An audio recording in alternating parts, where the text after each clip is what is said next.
Les gros bidous. Alors, plus que jamais, je vous retrouve avec un équilibre bancal au niveau du téléphone posé là devant moi et avec une lumière de nuit alors qu'il n'est pas tard car c'est l'hiver et on est en Belgique. Alors la lumière n'est plus. Ouh. Et ceci dit, aujourd'hui on va parler de le page novembre. Je trouvais que c'était une intervention qui allait bien se caler dans la série sur l'évolution de ma pratique du tarot. Et puis j'avais trop envie de vous parler du travail de le page novembre. Donc, sachez que je vais vous parler de le Weird Wisdom Arcana. Donc le tarot de la sagesse, de l'étrange sagesse, le tarot de la dévotion et les nombreux noms des quatre, qui est un oracle. Et du coup, je pense que je vais passer plus de temps sur le premier, qui est le tarot de la dévotion, que les autres, ça va aller un petit peu plus vite. Mais du coup, si vous n'êtes pas du tout intéressé par ma première présentation, je mettrai en bas le timing prévu, à quel moment je commence à parler de quoi, comme ça vous pouvez aller directement au timing qui vous intéresse le plus. Alors, le tarot de la dévotion, voilà sa petite boîte en carton. Et voilà sa jolie petite pochette avec le joli symbole qu'utilise beaucoup le page novembre pour beaucoup de son travail. Là, je viens de me dire que peut-être en fait j'ai mis ça dans le mauvais. Je ne sais pas, non, je pense pas. Alors, qu'est-ce que c'est le tarot de la dévotion? Donc déjà, le page novembre, c'est une personne qui vit à Strasbourg et qui, dans le genre artiste complet, complète, on fait pas mieux. Cette personne fait notamment des tatouages qui sont fabuleux, a un univers très néo-médiéval, mais aussi très moderne, très queer, puisque cette personne est trans, non-binaire, et que cela infuse son travail, et tant mieux, merci, le page novembre. Son travail est très très mystique, et en même temps très très actuel. Quand j'ai fait des reviews de son travail pour Instagram, donc je ne vais pas répéter ce que j'ai dit dans mes unboxings, donc vous pouvez aussi aller voir dans mes top stories sur Instagram où c'est encore pour l'instant. Donc quand j'ai fait ça, j'ai fini par dire que le travail de le page novembre était vraiment très généreux et qu'il y avait vraiment quelque chose d'original dans son travail, mais d'original dans le sens distinctif aussi, dans le sens où c'est une personne qui apporte quelque chose de très particulier comme énergie dans ce qu'elle fait, et en même temps, il y a énormément de profondeur, il y a une profondeur spirituelle dans ce travail qui n'est pas du tout entamée par cette question d'avoir quelque chose qui est personnel, qui est original, et au contraire, les deux vont se nourrir en permanence. Ce qui n'est pas gagné, ni dans un sens ni dans l'autre. Hein. C'est pas rare qu'on ait des trucs spirituels qui soient oh so boring et traditionnels. Ou alors des trucs qui sont originaux, mais qui du coup, il manque peut-être la profondeur qu'on attend d'un outil spirituel. Et donc pour moi, le travail de le page novembre, c'est vraiment des outils spirituels extraordinaires. Le tarot de la dévotion, je pense que le page novembre l'a conçu il y a un peu plus d'1 an. Et donc, il a été créé avant tous les autres outils dont je vais vous parler.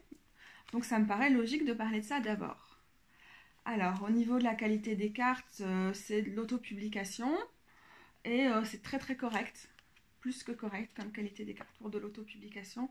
Au début, je trouvais qu'elles étaient un peu de travers quand je les reçues. Mais après, au final, à force de les battre comme une oie, je trouve qu'elles tiennent bien la route. Pas mélanger, non, j'ai pas mélangé. Ça s'appelle un tarot, mais c'est en réalité un oracle. Alors, je vais rester vraiment sur les aspects techniques. On a une palette de couleurs très dans les couleurs primaires, pas forcément lisible pour tout le monde. Ça va pas être la tasse de thé de tout le monde, mais j'aime aussi ça dans le travail de le page novembre. C'est sans concession en fait au niveau de l'originalité de ce qui est apporté, de cet univers-là. Et pour jouer sur l'iconographie médiévale, on a un petit côté abîmé qui ressort sur certaines cartes, comme vous pouvez voir. Donc, c'est un oracle de 44 cartes, si je ne m'abuse, de 40 cartes. Mais qui s'appelle tarot parce qu'il y a une structure très très développée, semblable à un tarot, avec en particulier des arcanes mineurs et des arcanes majeurs. Semblable à un tarot, oui et non. Il y a beaucoup d'oracles qui ont une structure extrêmement développée qui ne vont pas prendre le nom de tarot. Voilà, là ça me dérange pas, c'est pas volé, mais il faut pas vous leurrer, ça n'a rien à voir avec un tarot traditionnel, avec les 22 arcanes majeurs, les 56 mineurs et tout. On nous emmène dans un monde qui n'a vraiment rien du tout à voir. Alors je vais vous lire le petit livret qui vient avec. Enfin, je ne vais pas vous le lire en son intégralité, mais je vais l'utiliser pour fonder un peu mon analyse du jeu. Sachez qu'il est en téléchargement sur le site de Le Page Novembre, où vous pouvez aussi trouver toutes les présentations de cet artiste. Donc je mets les liens en dessous, je vous invite à aller voir tout ça pour vous faire votre opinion. Moi je l'ai lu avant de... Enfin je l'ai parcouru avant de commander le jeu, bien avant, quand je me suis rendu compte que ce tarot existait. Et ça a été un coup de foudre immédiat, quoi. J'ai su que ce jeu allait me parler de folie, que c'était vraiment quelque chose de spécial. Et du coup, ça permet quand même de savoir où vous allez, comment vous vous positionnez, quoi, avant de le commander. Vous avez accès à toute la matière. Donc, moi, je trouve ça vraiment génial. Parce que on soutient un ou une artiste indépendante quand on fait ce genre de choses. Et donc, forcément, pour faire ce genre de commande, l'investissement est conséquent, ce qui est logique, hein, parce que c'est pas un jeu qui est très très cher. C'est plus cher que du mainstream, mais c'est normal, c'est pas du mass market, c'est pas fait dans des productions pas possibles ni rien. Mais du coup, c'est agréable quand même qu'on sache à quoi s'attendre quand on fait un investissement qui est aussi important que celui-là, pour soutenir un ou une artiste locale ou indépendant, ou d'où que ça vienne, et voilà. Et je continue à vous dire et à vous supplier de faire ce choix-là, en particulier pour soutenir des personnes qui ne sont pas cisgenres, ou qui ne sont pas hétérosexuelles, ou qui ne sont pas blanches, ou qui... voilà, donc par le coup, ici, on a une personne qui n'est pas cisgenre, qui fait des tarots avec des corps qui ne sont pas normés, qui a une représentation en termes de race, en termes de corpulence, en termes de handicap, je suis pas sûre, faut que je prête un peu plus attention. Oui, en tout cas dans ces dernières productions. Donc en particulier le tarot, les arcanes majeures dont on parlera tout à l'heure. Et qui a une volonté de continuer à faire ce travail-là et donc acheter son travail, non seulement parce qu'il est génial et que c'est trop chouette de travailler avec, mais aussi pour soutenir cet artiste, c'est lui permettre d'aller plus loin dans sa démarche et de continuer à nous partager ses explorations. Je voulais dire aussi que c'est des outils qui sont très très aboutis. Et malgré qu'il y a beaucoup de spontanéité, qu'on voit que ça vient du cœur de la pratique de quelqu'un et tout, il y a une vraie grosse recherche derrière. C'est des outils qui sont cohérents, tous, et en particulier celui-là, et c'est très très important pour moi. Je vais vous lire les premières petites descriptions parce que ça vaut mieux que tout le bon blabla. Le tarot de la dévotion est un jeu de 40 cartes. Il possède sa propre structure, différente du tarot classique, avec ses arcanes majeures, mineures et sa hiérarchie. Alors ça, je l'ai déjà dit. Inspiré par les églises médiévales, le tarot de la dévotion a été créé pour représenter un temple. Le dos des cartes sont ses nombreuses portes. Les arcanes mineures sont des fresques murales et les arcanes majeures, de grands vitraux, une clé de voûte maintient la structure. Donc pour les vitraux, ça donne en gros ça, mais on repassera les cartes en revue tout à l'heure. Et pour les fresques, ça donne ça. Alors, le système. Le page novembre dépeint ici comment il est possible en fait de faire tenir cette espèce de temple avec les mineurs à l'extérieur, les cartes du centre là, la clé de voûte tout au centre et alors tout autour les arcanes majeures. Le tarot de la dévotion est donc un temple. Ces arcanes mineures sont des fresques, les majeures sont des vitraux. C'est un petit monde en lui-même, un endroit sûr. Il est destiné pour les lectures, pour poser des intentions ou encore pour la méditation. Ce que j'aime bien dans chacun des jeux dont je vais parler ici, c'est qu'à chaque fois, on n'est pas trompé sur la marchandise. Le page novembre a cette capacité, en quelques phrases super pertinentes de résumer son travail, de nous guider, de nous prendre par la main si on en a besoin, pas que ce soit absolument nécessaire de se référer au livret à chaque fois, mais il y a cette possibilité-là, et à chaque fois, moi j'ai tendance à trop parler, à trop écrire, à être incapable de concision, et je suis bluffée par cette capacité de nous donner en quelques phrases tout ce qu'on a besoin d'avoir pour après se plonger dans cet univers et y trouver notre propre place. Les arcanes mineurs, ce sont nous, qui nous sommes, ce que nous faisons, les différents traits que nous pouvons incarner à différents moments de nos vies. Ce sont des chevaliers, c'est eux, des sorcières, c'est pas ça, c'est ça, et des pèlerins. On y reviendra, hein, c'est ça. Les majeurs sont des déités, donc je vais faire ça comme ça. Des forces supérieures aux nôtres, des sources d'énergie dans lesquelles puiser. Le tarot de la dévotion est un gentil tarot. Merci le page novembre de faire des outils qui sont gentils. On a des tarots plus complets qui nous permettent d'appréhender toute la complexité de la vie, de tout, de tous les aspects. Et là, on a de la gentillesse pour nous accompagner dans notre chemin spirituel, dans notre chemin avec l'inconscient aussi, dans notre chemin avec la magie ou avec des déités, etc. Et ça nous prend par la main, c'est rempli de douceur, et merci de le préciser, merci que voilà, les premières phrases qu'on lit là-dessus, on sait à quoi s'attendre, et ça fait un bien fou. Et je dirais pas qu'il n'envoie pas des grosses claques de l'univers, ce tarot de la dévotion, mais il le fait effectivement avec beaucoup de gentillesse. Je continue. Nous avons tous parfois besoin d'être interpellés par les cartes, mais ce tarot-ci est construit autour de ce que vous avez, et non de ce qui vous manque. Il se fonde sur les possibles et non les erreurs. Il nous parle des ressources intérieures et non des forces extérieures. J'ai juste un petit truc à dire, il y a quand même beaucoup de fautes d'orthographe qui traînent parfois dans les différentes parties des livrets. Pour moi, c'est pas un problème. Pour les personnes qui sont maniaques de l'orthographe, arrêtez avec ça, mais soyez prévenus. Voilà, c'est pas un truc qui dérange, mais bon, il faut le savoir. Moi, j'aime bien, ça fait partie du truc spontané. Je continue. Mon but est aussi de créer des personnages qui soient autant que possible non-genrés, de manière à ce que là, le lecteur, la lectrice puisse projeter différentes identités.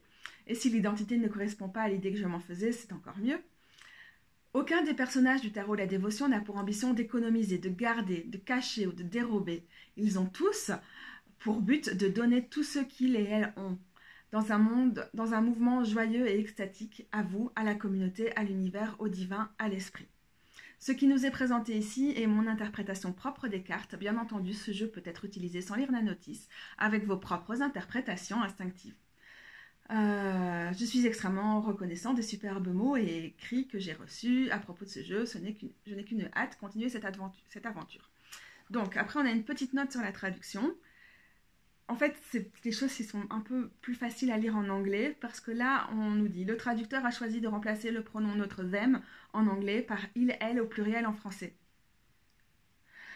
C'est une solution imparfaite. Malheureusement, la langue française ne nous offre pas encore beaucoup de solutions pour le neutre. C'est chelou en fait, parce que du coup, en réalité, tout est genré dans cet ouvrage, parce que ce que ça donne, donc they en anglais, c'est le pronom pluriel, comme on le connaît, c'est l'équivalent de il ou elle au pluriel en français. Mais c'est aussi un vieux pronom neutre, comme on dirait plutôt on en français, mais c'est pas vraiment équivalent. Et du coup, on l'utilise aussi comme la troisième personne du singulier pour désigner quelqu'un. Et on n'a pas d'équivalent en français, donc c'est vrai que les communautés trans se prennent beaucoup la tête pour savoir ce qui est mieux. On utilise souvent yel par défaut, parce qu'après tout est genré en français, les adjectifs, les participes, c'est un peu l'enfer. La question du pronom est plus importante en anglais, mais en français, comme toute la langue est parasitée par le genre, et pas que quand on parle des personnes, mais pour tout, l'exercice est beaucoup plus difficile, puisque tout est à accorder finalement. Et du coup, ici, ce qui se passe, c'est que là, on a un they qui donc aurait été un singulier pour parler du personnage qui est sur chaque carte. Ici, on a un il au pluriel pour parler des chevaliers sur la carte où il n'y en aura qu'un, et un elle, par exemple, pour parler des sorcières, etc. Et donc, on parle au pluriel alors qu'il y a un personnage. Pour moi, c'est encore un peu compliqué, mais parce que certainement, j'ai beaucoup plus l'habitude, bon, je suis cisgenre, mais j'ai plus l'habitude quand même de naviguer dans dans les mots clés, les mots des personnes queer. Et du coup, bah, pour moi, ce serait plus simple d'avoir des YEL partout que cette solution qui a été choisie et qu'on soit prévenu et qu'on s'adapte en tant que lecteur ou lectrice une fois qu'on lit. Donc, bon, ça complique un peu la lecture, je trouve. Mais merci d'essayer et comme préciser, effectivement, la langue n'est pas parfaite. Mais bah, pour moi, là, ce que ça renforce, c'est que bah, au final, on parle de chacun des personnages en termes genrés. Et bah, c'est un petit peu bout. Alors, je vais vous lire à chaque fois, pour chacune des parties, l'introduction. Et puis après, pour le reste, non, même pas là-dessus.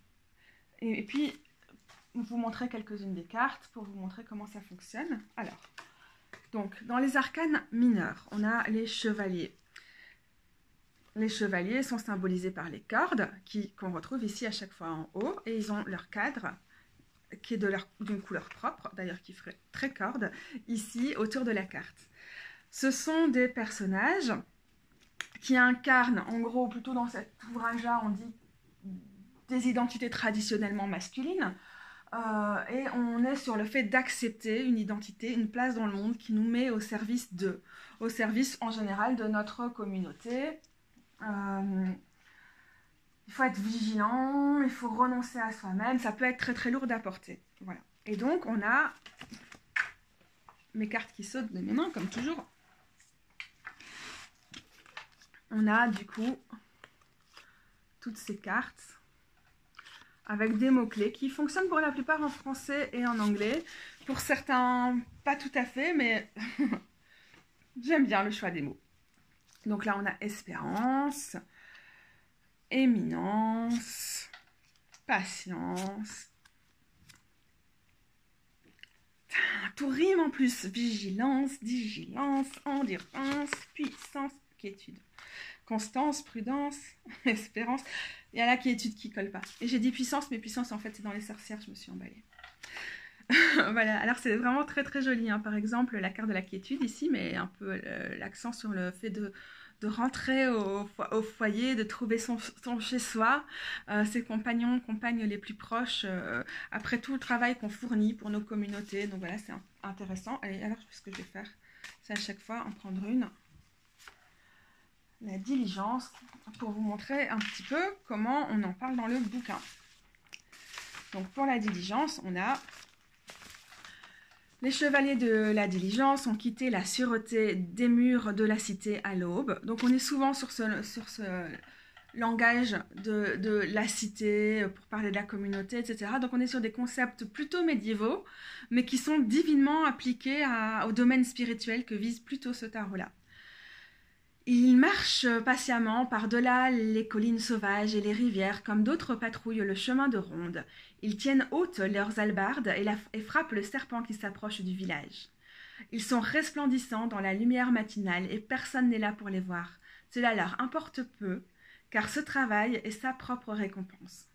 Vous voyez, c'est un petit peu bizarre entre le pluriel et le singulier, la troisième personne du pluriel et la troisième personne du singulier. Le soir, ils rentreront tranquillement vers la cité pour en apprécier la sécurité.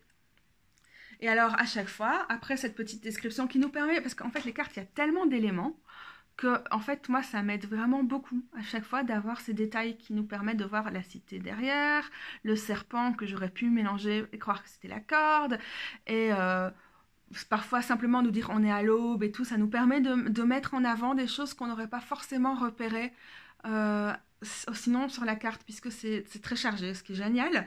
Du coup, on met beaucoup de temps à rentrer dedans et ça invite vraiment à l'introspection. Mais donc, c'est précieux dans quelques lignes formuler tout ça. Par exemple, là, on a une ombre bleue sur le visage du personnage. Et sur certaines cartes, c'est aussi expliqué. C'est les reflets de la lumière quand on regarde vers ceci, celle-là. Là, du coup, le personnage ne regarde pas en l'air, mais j'ai l'impression aussi que la rivière se reflète. Et puis, à chaque fois, on a les significations possibles. Se battre pour ce que vous voulez, s'organiser à l'avance, établir les étapes qui mènent au succès, anticiper un problème, faire le travail nécessaire, etc., etc. Il y a plus. Et puis, sur certaines des cartes, on a aussi un petit carré jaune avec, je pense, des annotations ultérieures à la parution initiale qui sont faites par le page novembre. Et ça, c'est vraiment sympa de voir qu'en fonction de nos remarques, de nos questions, c'est des livrets qui évoluent. J'adore, moi, personnellement. Alors, on passe à la deuxième suite des arcanes mineurs. Les sorcières. Les sorcières sont avant tout un symbole de puissance. Elles sont un symbole de faire, d'agir. Elles sont symbolisées par les couteaux qui sont ici. Est-ce qu'on dit couteau ou on dit chose? On dit couteau. Quelle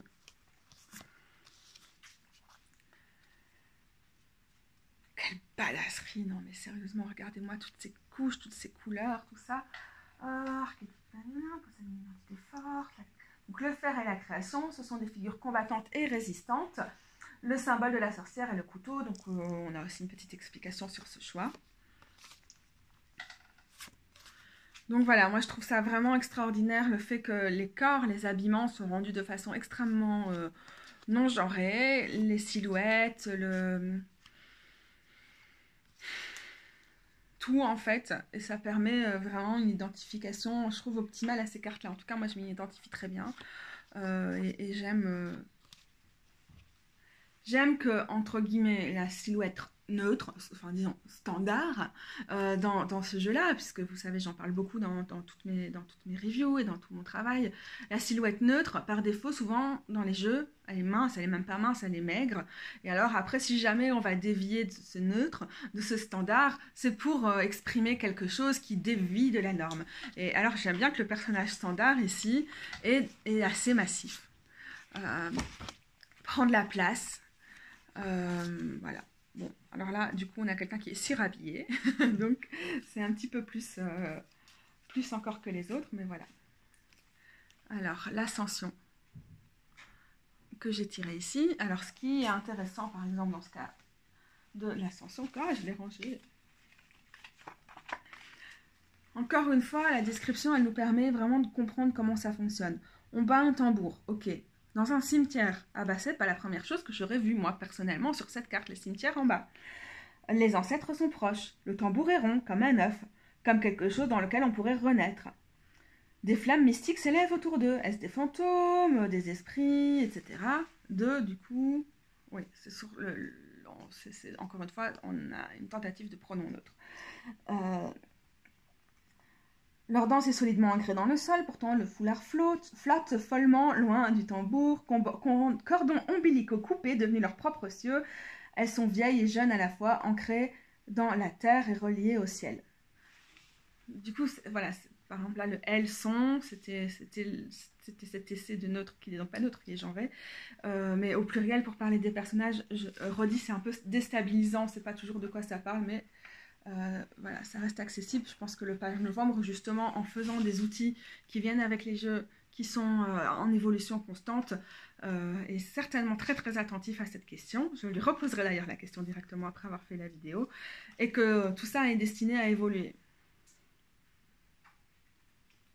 Et certainement, une fois que Yael aura une solution qui lui semblera fonctionner pour l'ensemble de son travail, ça va être intégré aussi. Donc voilà, on a les significations, voilà, j'en passe. Ben voilà, déjà pour ce truc, voilà, les flammes mystiques, je les aurais pas forcément vues comme telles dans le décor, le cimetière, et donc cette description des cartes, parfois c'est superflu dans certains tarots et tout, mais là c'est trop bienvenu. Ensuite, on a les pèlerins, c'est la dernière suite des arcanes mineurs. Donc là, on est vraiment dans le retrait du monde. Ce sont des chercheurs, pas de devoir, pas d'ambition pour le pouvoir, mais seulement une paisible incertitude. Le rôle du pèlerin, c'est de se mettre à côté de la vie de tous les jours, ne serait-ce que pour une minute, et écouter. C'est la relation à l'inconnu, à l'inconscient et au divin. Ils sont là pour nous permettre d'avoir l'espace nécessaire à la spiritualité, la magie, l'admiration. Et son symbole, c'est la chandelle. Cheveux dans la gueule. Alors, je pense que c'est mes préférés. Parce que ce tarot est justement tellement mystique, tellement propre au spirituel, que je me retrouve vraiment très très très très fort dans ces cartes, dans leur énergie. Voilà, je les trouve très pertinentes. On a un très très joli jeu sur le jour et la nuit. Tout a l'air plus ou moins nocturne parce qu'on est dans une espèce de cocon. Ça, cette idée de retrait est aussi très très bien rendue par la palette de couleurs. Bon, un peu moins pour celle-ci. Et en même temps, la radiance, c'est aussi le fait de dépasser finalement c'est d'être dans la cité en même temps de ne pas être contraint à tout prix par les normes. On a cette impression-là. Voilà, donc je parlais de ces visages bleus. C'est la lumière qui vient se poser, la lumière du matin. Est-ce qu'on retrouve ça sur d'autres personnages ici? Non. Alors, je continue. J'en tire pas une, sinon, quoi, 25 minutes, on va jamais finir, hein, les gens. Les arcanes majeures. Sur les vitraux du temple se trouvent les divinités. Mon téléphone est de moins en moins droit. Je parle avec vous. Sur les vitraux du temple se trouvent les divinités. Les humains ont toujours recherché le divin et pourtant ils semblent toujours hors de portée. C'est pour cela que nous construisons le langage et les images, des outils qui nous permettent d'entretenir une relation à l'inconnu. Les divinités sont des personnifications de ces forces élémentaires qui peuvent être aussi bien vénérées que craintes. Avant tout, ils nous donnent la permission d'être parfois un peu plus que ce que nous sommes. Moi j'adore. J'adore cette description. Je n'ai même rien à dire tellement c'est parfait. Et je trouve que ça fait vraiment ce taf-là, comme tarot. De faire cette interface nous permet de trouver des symboles qui vont fonctionner pour tout ça. Alors, on commence par les 3 grandes divinités. Ces 3 cartes représentent les forces supérieures, les formes les plus mystérieuses du divin. Il y a le soleil et la lune, ou le dieu et la déesse, qui ne sont que les 2 extrémités du spectre divin. Au centre est le murmure, une énergie sans visage, qui est autant l'esprit que la vie elle-même. Donc c'est les cartes sur lesquelles le page novembre nous dit qu'elle nous en dira le moins et qu'elles sont là avant tout pour nous permettre de projeter nos propres croyances et pratiques. Du coup, moi je n'y vois pas vraiment un symbole du dieu et de la déesse, vous l'aurez compris, mais je fonctionne bien avec quand même, elles sont vraiment puissantes. Elles ont vraiment un côté vitraux très fort. Et du coup, qui va vraiment nous révéler des détails au fur et à mesure. Et alors, par exemple, regardez, elles se prolongent les unes dans les autres ici. C'est tellement joli. Donc, je vous passe les détails, puisque, comme dit, il y en a peu. Ensuite, on a les divinités du centre.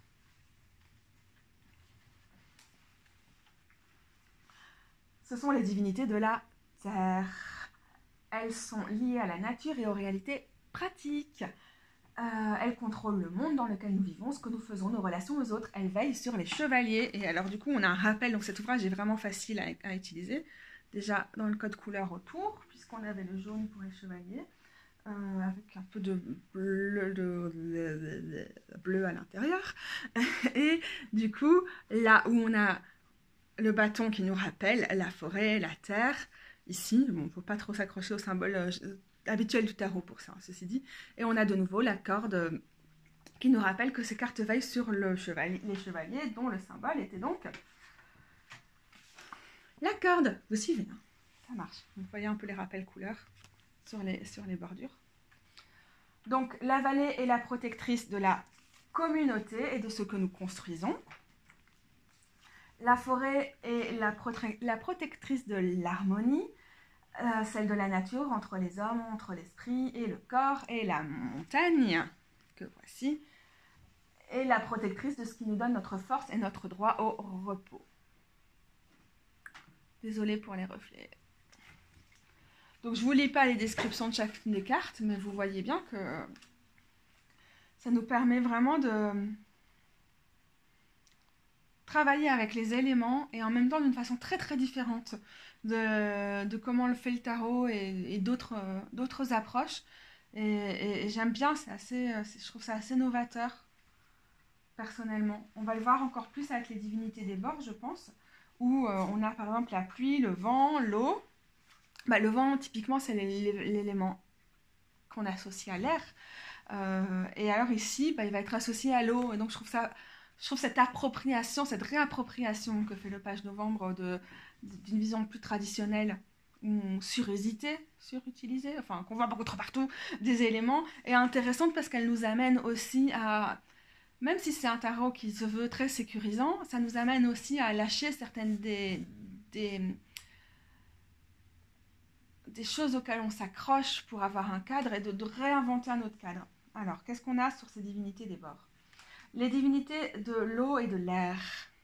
Elles sont liées aux émotions et à la créativité. Elles règnent sur nos sentiments et nos moyens de nous exprimer. Elles veillent sur les sorcières qui sont donc représentées par les couteaux. Et donc, encore une fois qu'on a compris le système, ça va tout seul. Je vais prendre une carte de sorcière pour vous montrer ça, si j'y arrive. Au niveau du rappel des couleurs, on a les couleurs des deux bordures ici qui sont entremêlées là. Et puis là où c'est très contenu, le divin nous permet à travers ces vitraux et puis ces fresques d'accéder à autre chose. L'ouverture, la fermeture est sur le côté. On a cette impression d'être une colonne qui va canaliser les messages du dessus et du dessous, d'utiliser notre corps pour intercepter les messages qui viendraient d'ailleurs. Alors, le vent nous parle de folie et de génie, ce qui fait que chacun de nous est un être sublime autant que dangereux. La pluie.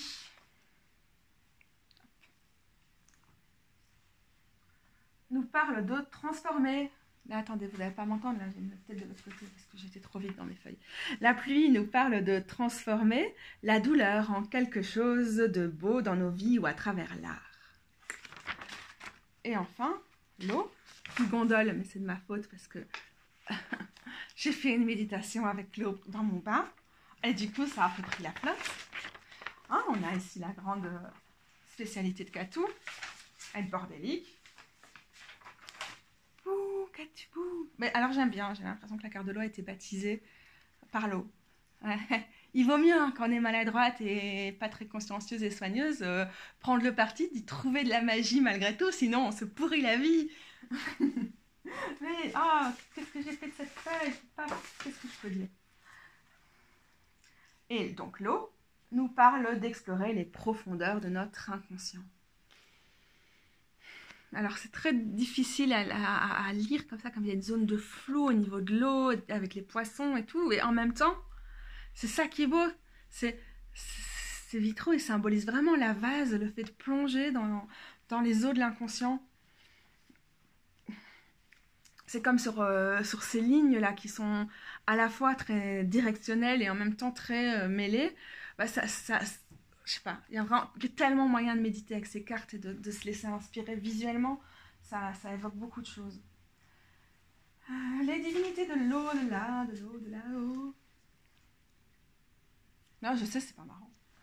Elles sont les compagnes des divinités du centre. Donc, celles qu'on a vues, qui étaient surtout associées à la cité. Les compagnes des divinités du centre, car toute recherche base ses racines dans la pratique. Ils nous parlent de ce que nous passerons peut-être toute notre vie à comprendre. Ils veillent sur les pèlerins, donc qui étaient symbolisés par les bougies. Et ici, on a des petites lanternes non, c'est mignon.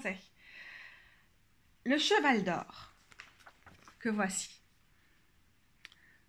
nous parle de la communication avec les gens qui nous entourent. Le loup vert. Oh, quelle beauté. Il est dur à voir, hein. Et puis après, une fois qu'on a suivi les lignes et qu'on le voit, voir à la mare, on est tout foufou. Nous parle de la manière de déchiffrer les messages que nous envoie le monde. Et l'ours bleu, qui se cache, nous parle de la compréhension des signes de notre inconscient et du royaume des rêves.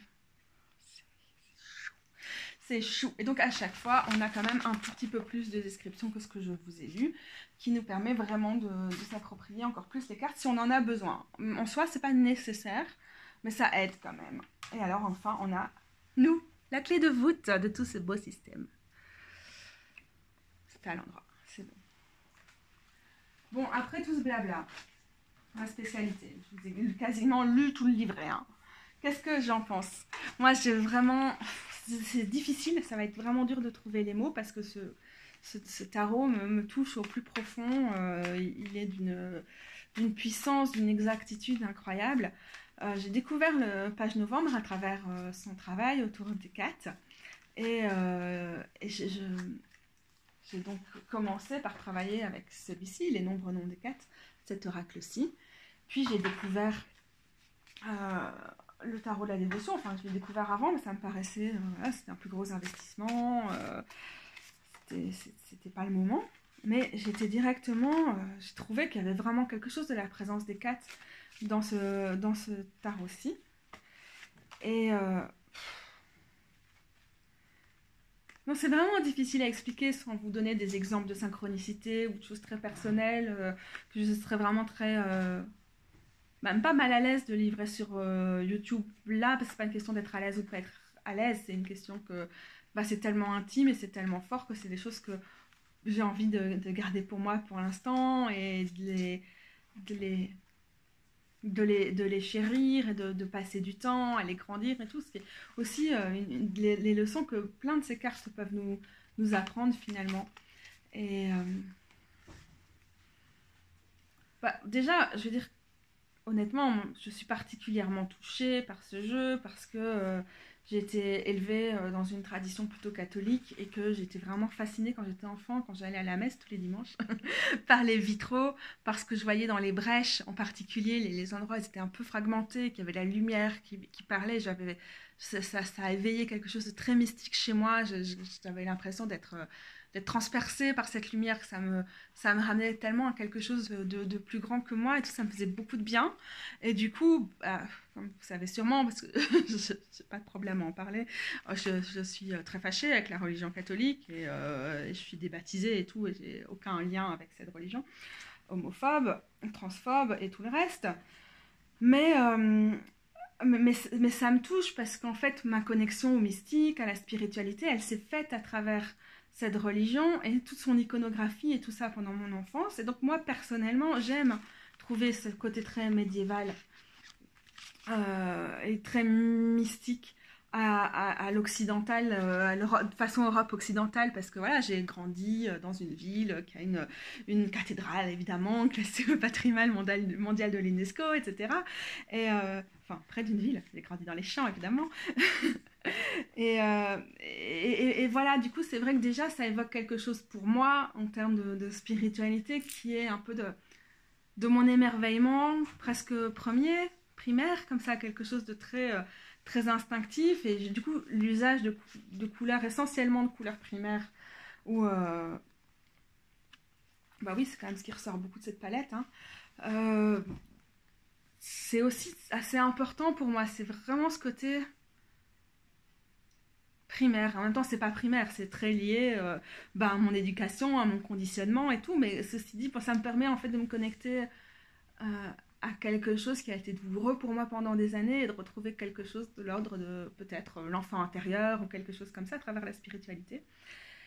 Et donc déjà, c'est très important. Et puis j'ai retrouvé Kat parce que je trouve que ces personnages sont tellement grands, impressionnants. On travaille avec les éléments, on travaille avec les mondes, et Kat est cette divinité qui est par-delà les mondes, qui a du pouvoir dans les différents mondes, et c'est une divinité très ancestrale et donc aussi très très complète. Et du coup, pour moi, je retrouve bien les différentes attributions des Kat. On a les sorcières, et Kat était aussi, parmi toutes les autres choses, la reine des sorcières, et donc ça fonctionne. Les chevaliers, ça fonctionne aussi parce que Hécate était parmi tous ses attributs défenseuse des villes. Elle siégeait aux portes des maisons, mais aussi aux portes de la ville. Elle est extrêmement protectrice, et donc on retrouve ça aussi dans les chevaliers, se mettre au service d'eux. Hécate est aussi une divinité qui, dans de nombreux récits, se mettait au service d'autres divinités, par exemple Perséphone. Et les pèlerins, mais Hécate est associée aux routes. Et donc cette idée de pèlerinage qui sont très introspectives, qui nous permettent de nous retrouver, d'entrer en contact avec le divin, c'est en partie l'essence. Enfin, c'est pas en partie l'essence, ça ne va rien dire. Ça fait partie vraiment de l'identité des Kat aussi. C'est les routes, et puis c'est les routes aussi vers l'inconscient, c'est les routes vers le souterrain, vers le monde des morts, vers les enfers. Elle a vraiment cette capacité à être partout qu'on retrouve dans ce jeu, tout en gardant une dimension mystique qui fait qu'il est un outil vraiment idéal et adorable pour travailler avec avec des divinités, et pour moi en particulier 4. Voilà. Je suis un peu mal à l'aise de parler de ça, quand même, finalement. Donc, on va passer au truc suivant. Mais tout ça pour dire, quand même, vraiment, je suis en amour pour ce jeu. Je l'adore. Je suis pas sûre que je pourrais l'utiliser pour d'autres personnes, parce que je suis plus à l'aise avec un tarot euh, conventionnel pour tirer les cartes pour d'autres gens. Et parce qu'il est tellement personnel, il me touche tellement que pour l'instant, c'est vraiment un jeu avec lequel j'ai besoin de continuer à bâtir une relation.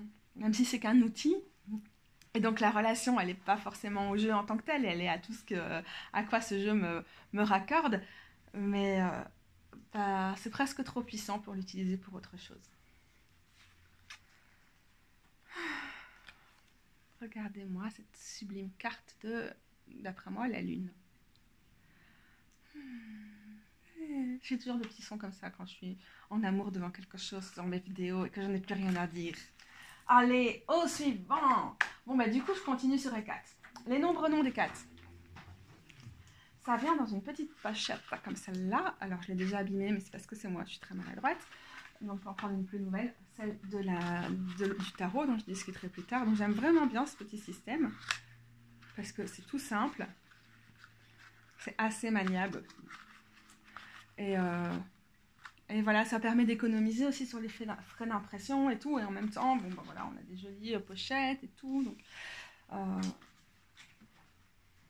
pour moi, c'est la totale. J'aime bien ça. J'aime bien, ça permet de s'approprier et de stocker à notre guise les choses. Et pas comme quand on a des espèces de gros trucs à tarot que après, ça prend de la place et ça consomme beaucoup de papier et tout. Donc, je trouve ça bien foutu.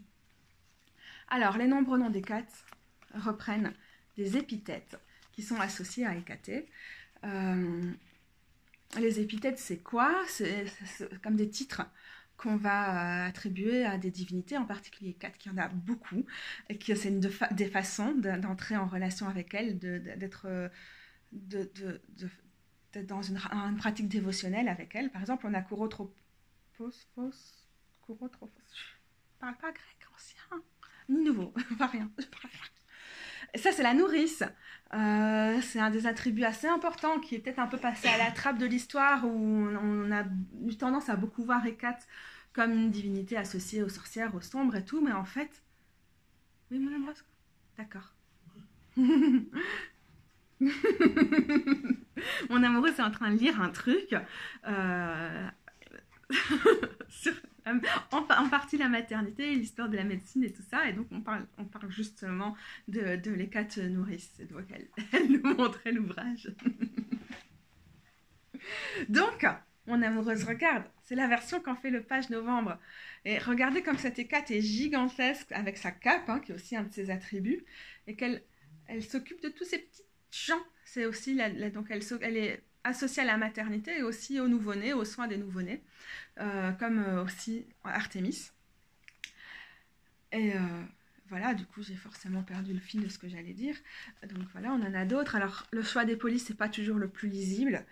Je pense qu'il est écrit Nyctipolos. Mais voilà, c'est un petit peu chaud. C'est vraiment des très très jolies cartes. Il n'y en a que 15, je pense. Il y a beaucoup plus d'épithètes d'Hécate. Et du coup, bah, il y en a qui vont nous parler et d'autres moins. C'est juste une sélection. Ça dépend. Donc, je parlais tout à l'heure d'Hécate sur aux portes de la ville.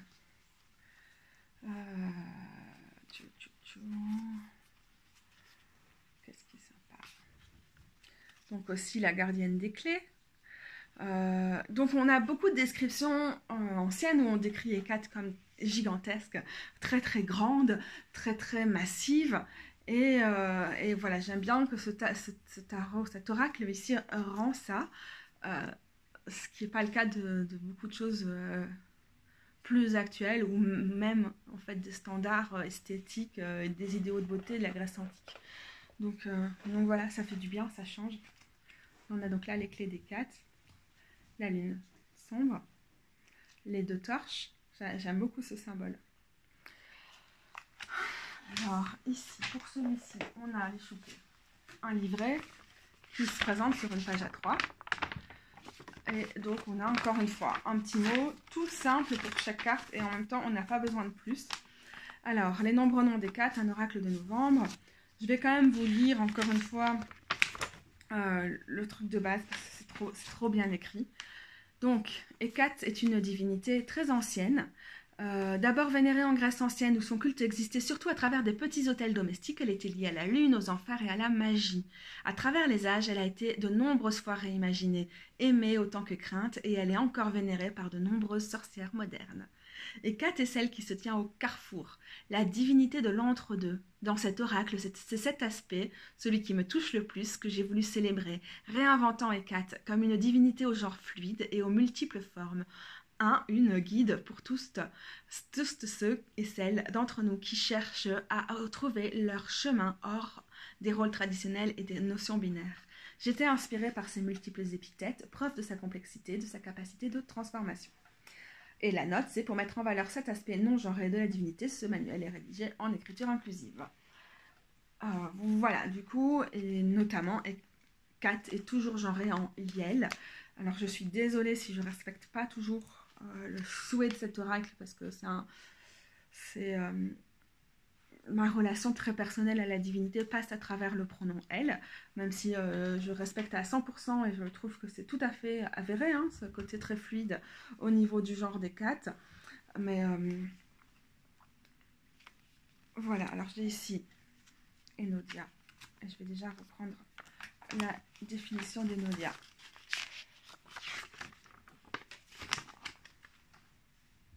J'ai l'impression d'être comme une connasse qui se justifie. Oui, mais moi, je peux pas m'habituer à utiliser les pronoms. Là, je suis habituée à un autre. Mais Hécate a tellement de facettes que, bah, du coup, on se connecte avec des facettes différentes. Et moi, je me connecte avec une facette au pronom elle. Mais par contre, dans l'absolu, respectez les pronoms des gens. Et si les pronoms des gens, c'est pas elle, bah, vous utilisez pas elle. Okay. Hécate et Enodia. Alors, par exemple, là, qu'est-ce qu'on nous dit ? Voici Hécate sur le chemin et elle se bat courageusement contre les vents contraires pour continuer son chemin enveloppée de sa grande cape mais la poitrine nue, car un tel voyage nécessite une grande vulnérabilité et une grande prise de risque. Qui sait où elle va? C'est le voyage qui compte, quoi qu'il arrive. Alors le petit mot à en retenir, se concentrer sur le voyage plutôt que sur la destination, vivre dans le présent, prendre le chemin qu'il faut même si c'est difficile, de la persévérance, célébrer chaque pas, même petit, que vous faites pour vous rapprocher du but. Ici, Hécate est représentée avec des cicatrices de mastectomie, un des symboles du voyage que les personnes trans et non-binaires doivent entreprendre. Regardez. Joli. Donc elle est vraiment impressionnante, elle est gigantesque et ça fait vraiment du bien. Alors,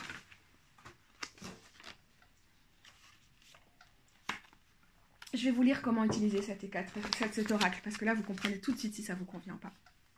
Les nombreux et nombreuses Hécates de cet oracle sont des guides. Vous pouvez piocher une carte comme inspiration, encouragement ou le début d'une réflexion. Vous pouvez faire ceci en début de votre voyage, de votre semaine ou en hommage au lien d'Hécate avec la lune, en faire un rituel de pleine lune. Ces cartes feront un bon tirage complémentaire si vous désirez l'utiliser en même temps qu'un tarot traditionnel.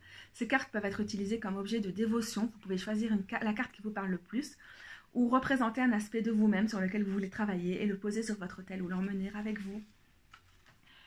Voilà, alors je dirais que c'est tout petit, un oracle de 15 cartes, donc ça c'est un peu dommage. On ne sait jamais, novembre, si tu nous regardes, tu pourrais en faire plus. Mais c'est intéressant et ça permet de pas trop être submergé parce que justement, quand on travaille avec une divinité aussi riche et complexe, on a tendance peut-être à être dépassé et donc ça nous permet déjà de nous focaliser. Donc il est top, j'aime bien les dessins. Encore une fois, c'est une palette de couleurs. Ça passe ou ça casse. Alors, c'est pas celle que j'utiliserai, évidemment, parce qu'on est tous différents. On a toutes et tous des goûts différents. J'utiliserai pas ça si je devais travailler avec Hécate et faire mon propre oracle, mais j'aime beaucoup la puissance de ces couleurs. Le rouge, le safran étant une couleur associée à Hécate. Et du coup, si on n'est pas dans ce rouge, moi je dirais plutôt du bordeaux, mais on a quand même une espèce de bleu-violet. Et donc ça renvoie ça. Et le côté cuivré et doré fait aussi partie des couleurs qui lui sont associées. Et voilà, je comprends. Je comprends le pourquoi de ces couleurs-là, même si personnellement le rouge, moi je le vois plus dans la pratique comme quelque chose qui va plus virer sur un bordeaux ou un pourpre, avec des reflets un peu plus violets, mais c'est joli. Et donc on va passer enfin au Weird Wisdom, un voyage dans la joie queer. Alors, c'est très très chouette. C'est quelque chose de très instinctif, j'ai l'impression qui a été fait sur les 22 cartes de l'arcane majeur du tarot ici. La palette de couleurs n'a plus rien à voir. Alors, si vous me connaissez un peu, vous savez que le rose est ma couleur préférée. Et alors là, du coup, on est vraiment dans des couleurs, mais qui me font du bien, mais que j'adore. Je suis toute enchantée. Regardez mon amoureuse. Quand je les vois, mais directement, euh, mon cœur fond totalement. Alors, cette fois-ci, on a encore un petit livret plié sur une petite feuille A3. C'est bien pratique. Alors, on a encore une fois une explication toute petite sur chaque carte. En même temps, ça marche vraiment. C'est extraordinaire ce qui a été fait de nous laisser en fait faire notre cheminement avec ce tarot-là, comme le fou ici. Il y a des phrases qui sont écrites en anglais, qui sont un peu dispersées, qui sont pas toujours faciles à lire. Mais j'aime bien ce qui est écrit ici, qui nous dit... Le but de ce tarot est aussi de ne pas trop se prendre au sérieux, d'abandonner la recherche de perfection et de célébrer nos triomphes comme nos erreurs. The queer art of failure. C'est l'art queer de l'échec, finalement. Alors, lors de sa création, j'ai privilégié un rapport instinctif avec le tarot. Ok, je me suis pas sortie nulle part instinctif, hein, j'avais relu ça avant. Les phrases sur les cartes ont été créées par un mélange d'écriture automatique et ma compréhension émotionnelle de ces cartes. Donc j'aime bien ce que ça donne, parfois c'est un peu absurde, c'est pas forcément la première chose qu'on aurait dite.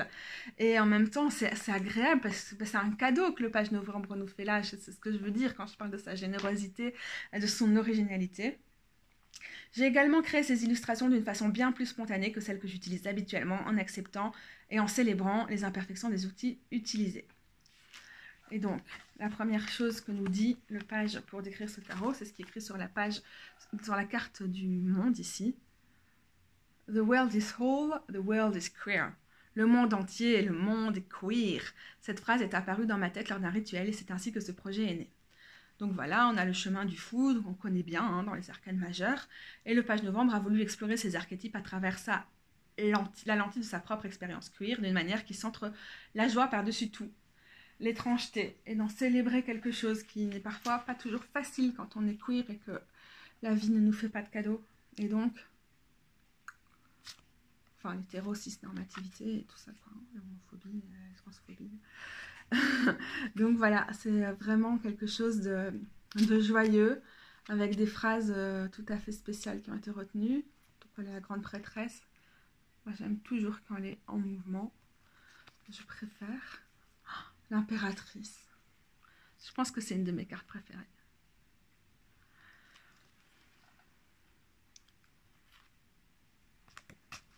Quand je regarde la carte du hiérophante, j'ai toujours envie de pleurer.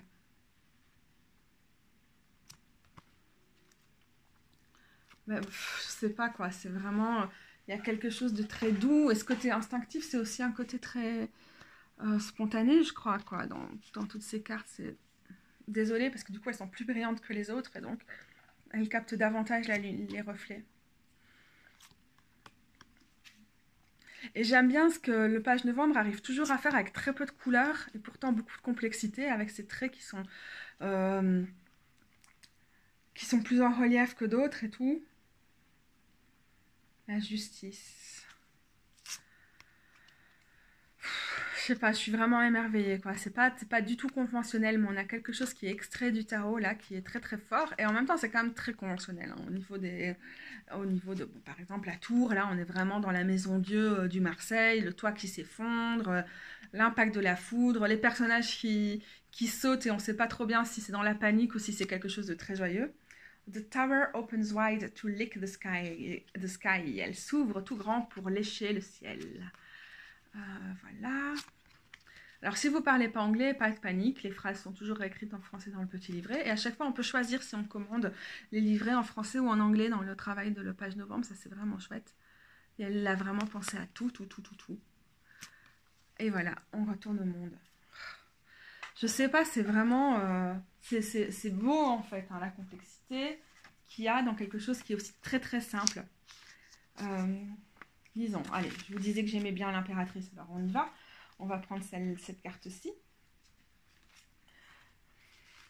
Pour une petite explication. Donc la traduction là du petit texte, c'est l'impératrice grandit en pouce fractale de mousse. J'aime bien parce que ça fait tellement écriture automatique comme terme, et du coup on peut vraiment avoir quelque chose de...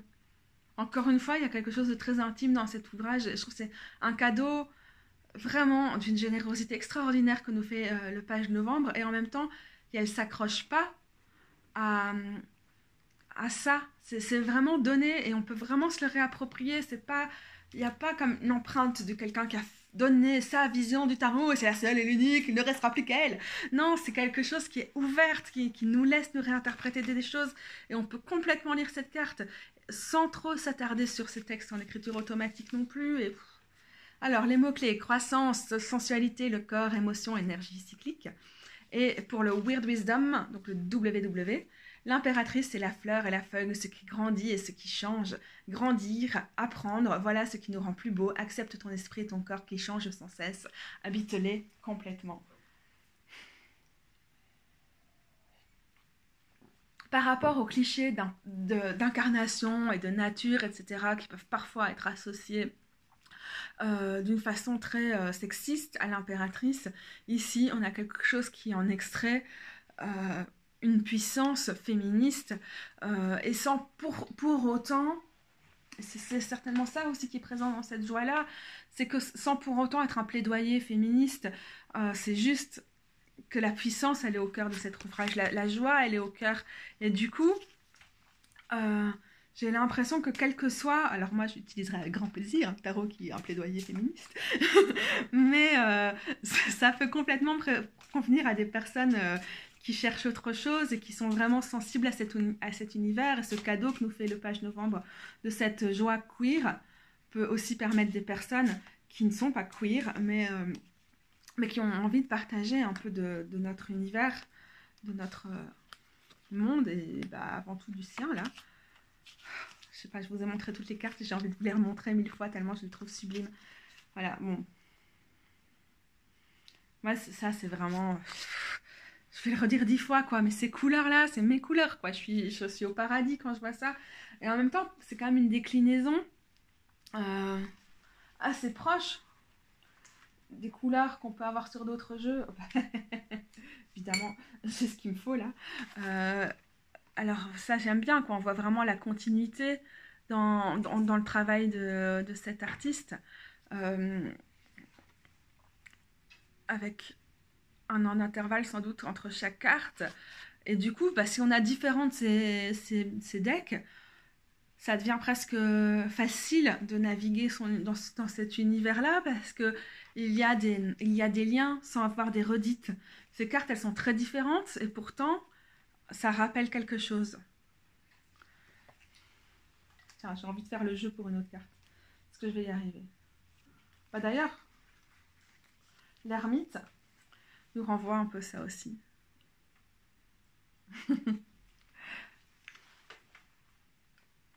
Logique, on est dans les pèlerins. Alors, je vais un peu...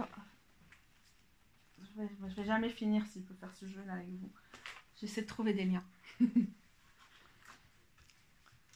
Ah, décrochez là, vous avez entendu la plupart des choses que j'avais à dire. Si vous en avez marre de mes petits délires, je vous conseille de fuir dès à présent. Voilà, le jugement et l'inspiration. Encore des cartes qui se ressemblent pas mal et qui aussi portent des jugements, des valeurs qui sont parfois assez proches, quoi. Par exemple, souvent le jugement, on l'a représenté aussi avec des oiseaux dans beaucoup de tarots, et donc ça nous révèle aussi des éléments du tarot qu'on peut retrouver en utilisant celui-ci. Les trompettes du jugement réveillent les anges. C'est très chouette parce qu'on a parfois tendance à voir le jugement comme un appel qui vient d'en haut et là c'est nous qui appelons le divin dans ce jeu-ci. Enfin, la créativité, elle est toute simple en fait, hein, mais oh, qu'est-ce que ça fait du bien. Salut Diesel. Oui, Diesel a envie de vous saluer. Oui, tu as raison Diesel, il faut que j'arrête de m'emballer et que j'arrête cette vidéo avant de marquer l'heure dans quelques secondes.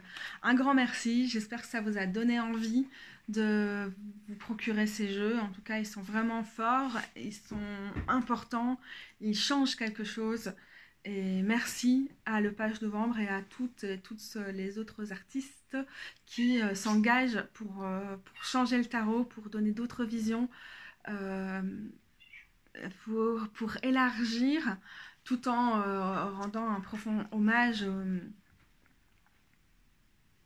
à l'héritage que d'autres personnes nous font dans ces ouvrages. Je vous laisse sur le soleil. Et Diesel a très envie de vous dire au revoir aussi. Salut les gros bidous!